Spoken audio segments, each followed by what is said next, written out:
Good morning, Lal Saab, and good morning to the panelists, Professor Subramaniam, Javed Jamil, Ramalingam, and all the participants who are viewing it on YouTube, Global TV, etc., etc. The topic for the day given is on a sense of education. The issue to me is essentially, when we say a sense of education, a sense for whom? Is it for the students? Is it for the faculties? Is it for the statutory authorities? For whom is it? And the best source for understanding this, I begin with saying the NEP 2020. The NEP 2020 in its quest to make India great, from the academic point of view, have developed a beautiful blueprint. It has accepted that there are disruptions taking place. And according to the blueprint, the essential points are: university can develop its own degree program. Now this is very important, which means we don't have to follow structure. We can change the situation, we can work on it, and we can move towards a better, holistic development of the child. Second, all teachers must undergo continuous performance, continuous professional development program. And this is very, very essential because, as everybody said, learning is continuous. And therefore, we teachers have to learn, relearn, unlearn, and relearn again. Attract students from the global world so that we learn the culture of the different communities and different parts of the world. In order to do this, we must have global accreditation, and these global accreditations help us in understanding how the world is developing on the education field. One very, very important thing which is the most biggest disruptive that the NEP 2020 has said. It has talked about transfer of credits from one university to another through the academic banking of credits. And most important, which both Subramania and Ramalingam have talked about, is the holistic development of the child. Now, why is all this required? And this is required because the economy has thrown a big, big challenge. Changing student demographics. There is an information blast. And when I say what do I mean by information blast, you name a subject and there are at least thousands and thousands of pages of information available. Can we learn all of this? Can we understand all of this? And before that, can we read all of this? I do not know. Institutions, a large number of them have increased to become profit for growth or for-profit institutions. The workplace has changed. Work from home has increased. Stress levels have moved up. New technologies are coming up. And all this is creating a large amount of problems. Why am I talking all this? Because if we don't understand this, then how will you understand what exactly is the essence of education, which we as faculty members have to impart to the students? Now, before we go there are a large number of expectations, which is also part of that essence, that life which the student or the learner has to understand. Expectations from whom? Expectations from the stakeholders. The student is not interested in learning something from the books. He wants something more. He wants something more practical. He wants to have a holistic development. He wants to understand many, many things.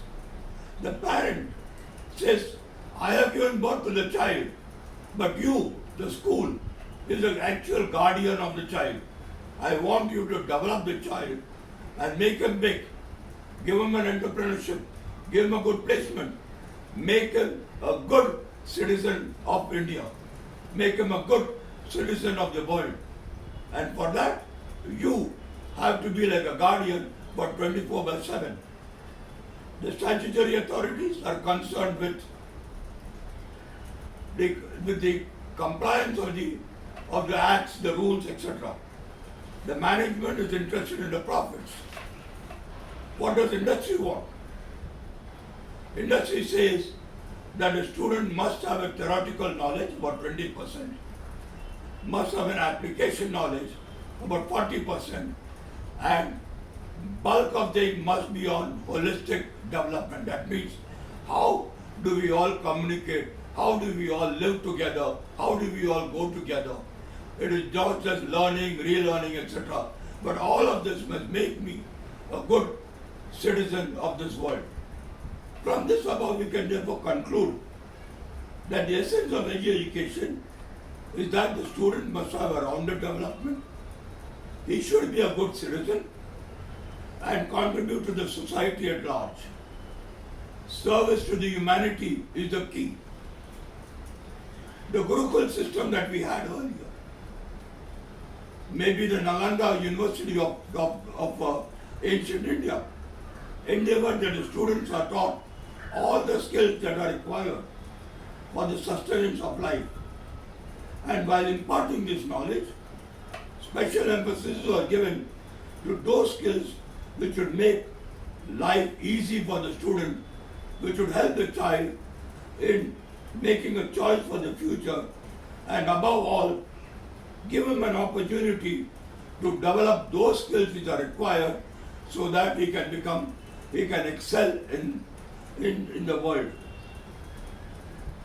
Everybody talked about learning, relearning, sustainability, etc., etc. My essential question is, a student spends about 20 to 25 years in the university, at the school, at the university. How do we as HEIs, how do we as universities really contribute?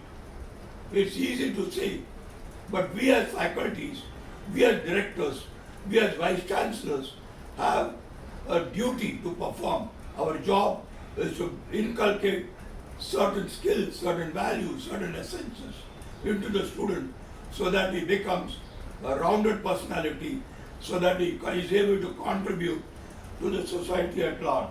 And that is one of the most important things.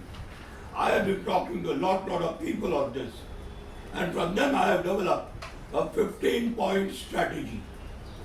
And what is that? First, use of innovative technology like reverse teaching, experiential learning, mind mapping, organization industrial visits, so that the student understands and does not become a bookworm. He understands what's happening in the practical world. Visits to urban, visits to rural villages, so that he understands the entire society and does not live in his own cocoon world that he thinks about. Organizing international visits to understand the culture. Swami Vivekananda did that. Why did he go to Chicago? Why did he go to Europe? He went to Europe only to understand the culture and spread the thought of Hinduism. Organize guest lectures, live projects, industry-institute interaction, and very, very important, India is a land where 60% of the people are living in the rural villages, and if you permit me to say, they are living below the poverty line. Can we develop that habit of doing something good for the society, and how can you do that? Institute social responsibility actions are the key, like a CSR. We have ISR, which is the key from the institute side, which will bring about a closeness between society and the individual. Skill development is another very important issue. Then very, very important, because the university, that 25 years, is an area where the student develops his ethical systems, and therefore we need to have a good governance system. Creating e-cells, incubation, helping them become an entrepreneur. These are some of the things which I wanted to talk about. And a happy faculty can only spread happiness. And when I see somebody else happy, I want to be happy myself.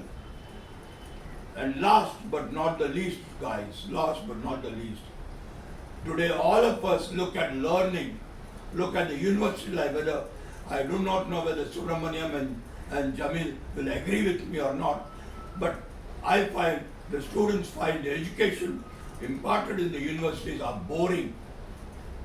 Mark my words, I'm using a very strong word. Boring. Can we make it pleasurable? Can we make it enjoyable? Can we make it such that the student can learn throughout his life?